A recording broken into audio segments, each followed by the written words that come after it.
23 বছৰ বয়সতেই দেশৰ বাবে শ্বহীদ হ'ল মণিপুৰৰ বীৰ সন্তান 2021 চনত নিযুক্তি লাভ কৰিছিল BSFত অৱশেষত প্ৰাণ আহুতি দিলে দেশৰ বাবে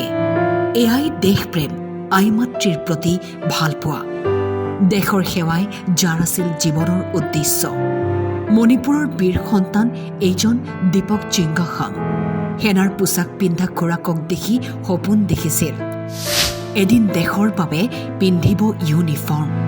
খেলা-ধূলা সকলোতে আছিল আগৰণুৱা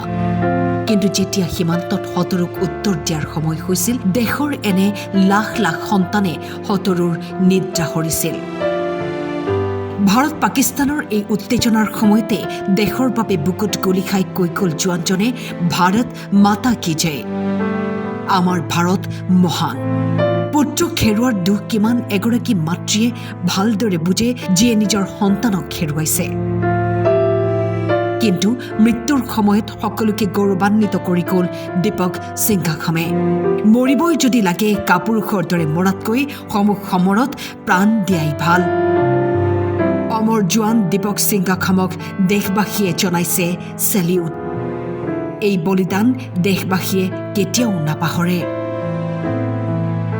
নিউজ ডেস্ক টাইম 8